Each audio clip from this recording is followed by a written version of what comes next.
دوستو، کیا آپ کو یاد ہے پچھلا رمضان الوداع جمعہ کے دن جب ہم مسجد میں بیٹھے تھے تو دل میں ایک درد تھا، ایک افسوس تھا۔ افسوس اس بات کا کہ ایک مہینہ گزر گیا لیکن ہم وہ سکون، وہ عبادت، وہ توبہ نہیں کر پائے جو ہم نے سوچی تھی۔ ہم نے سوچا تھا قرآن ختم کریں گے، تہجد پڑھیں گے، لیکن وقت ہاتھ سے نکل گیا۔ لیکن کیا آپ کو پتا ہے کہ اس ناکامی کی وجہ کیا تھی؟ وجہ یہ نہیں تھی کہ آپ کی نیت صاف نہیں تھی، وجہ یہ تھی کہ آپ نے جنگ کی تیاری اس دن شروع کی جب دشمن سامنے آ گیا تھا۔ آج رمضان شروع ہونے میں صرف 20 دن باقی ہیں اور میں آپ کو دعویٰ دیتا ہوں کہ اگر آپ نے یہ 5 کام آج سے شروع نہیں کیے تو اس سال بھی صرف اور صرف افسوس باقی رہے گا۔ اور ان میں سے جو تیسرا کام ہے وہ اتنا ضروری ہے کہ اس کے بغیر آپ کا پورا مہینہ صرف بھوک اور پیاس بن کر رہ جائے گا۔ تو چلیے شروع کرتے ہیں ہمارا دینی سفر۔ پہلا کام جو آپ کو آج سے شروع کرنا ہے وہ ہے اپنے دماغ کو ریفوکس کرنا۔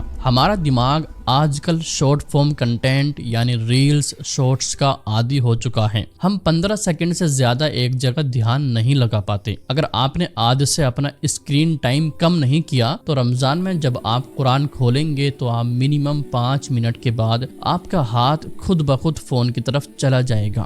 دوستو، میں آپ کو ایک چیلنج دیتا ہوں، آج سے روزانہ صرف 1 گھنٹہ فون کو سوئچ آف رکھو، سائلنس یعنی کہ خاموشی میں بیٹھنے کی عادت ڈالیں۔ کیونکہ جو شخص سائلنس کو برداشت نہیں کر سکتا وہ اللہ کی آواز اور قرآن کی گہرائی کو نہیں سمجھ سکتا۔ لیکن یہ تو صرف دماغ کی تیاری تھی، اصل میں امتحان تو تب شروع ہوتا ہے جب ہم اپنے نفس کو پکڑتے ہیں، جو ہے پوائنٹ نمبر 2 میں۔ ہم سوچتے ہیں کہ رمضان کی پہلی رات کو ہم اچانک ولی بن جائیں گے۔ نہیں، گناہ کی لت، ایڈکشن اچانک نہیں چھوٹتی۔ وہ کون سا گناہ ہے جو آپ کو لگتا ہے آپ کے اور اللہ کے درمیان پردہ ہے، چاہے وہ جھوٹ ہو، بد نظری ہو یا غیبت۔ ان 20 دنوں میں اس گناہ سے آپ کو جنگ شروع کرنی ہے۔ آج سے توبہ شروع کریں تاکہ جب رمضان کا چاند دکھے تو آپ کا دل صاف ہو، نہ کہ بوجھ سے بھرا ہوا۔ یاد رکھیے، ایک گندا برتن کبھی پاکیزہ چیز رمضان کی برکت ہولڈ نہیں کر سکتا۔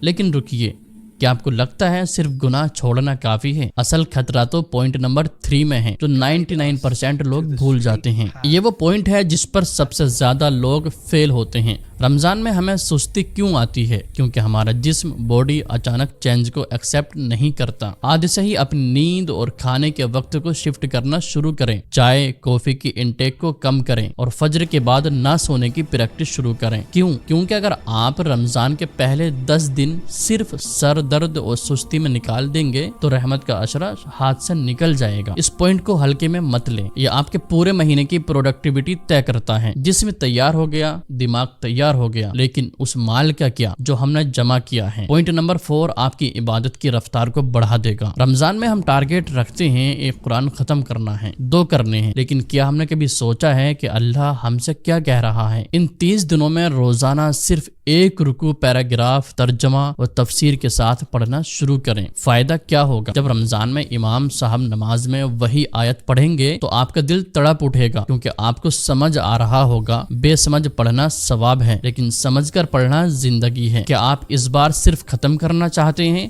یا بدلنا چاہتے ہیں؟ آخری کام جو سب سے بڑا سیکریٹ ہے، ہمارے اوپر لوگوں کے حقوق، رائٹس ہیں۔ کسی سے معافی مانگنی ہے، کسی کا ادھار واپس کرنا ہے، کسی سے دشمنی ہے۔ ان 20 دنوں میں اپنے ہیومن ریلیشن صاف کریں۔ اللہ تب تک معاف نہیں کرتا جب تک بندہ معاف نہ کر دے۔ اگر آپ کا دل کسی کے لیے نفرت سے بھرا ہے تو اس میں اللہ کی محبت کیسے آئے گی؟ آج ہی اس شخص کو کال کریں یا میسج کریں اور دل صاف کریں۔ دوستو، یہ 5 کام کوئی مشکل نہیں ہے، لیکن یہ دینی سفر کی بنیاد ہیں۔ میں چاہتا ہوں کہ اس سال جب ہم عید کی نماز پڑھیں تو ہمارے چہرے پر وہ پچھتاوا نہ ہو جو ہر سال ہوتا ہے۔ کیا آپ میرے ساتھ اس تیاری میں شامل ہیں؟ کمنٹ میں لکھیے، میں تیار ہوں۔ اگر آپ آج سے ہی ان 5 کاموں پر عمل شروع کریں گے، اگلی ویڈیو میں آپ کو بتاؤں گا وہ ایک ایسی دعا جو نبی کریم صلی اللہ تعالی علیہ وسلم نے بتائی کہ خاص ان دنوں کے لیے۔ چینل کو سبسکرائب کر لیں تاکہ آپ کا دینی سفر رکا نہ رہے۔ اللہ ہمیں رمضان تک پہنچائے، آمین یا رب العالمین۔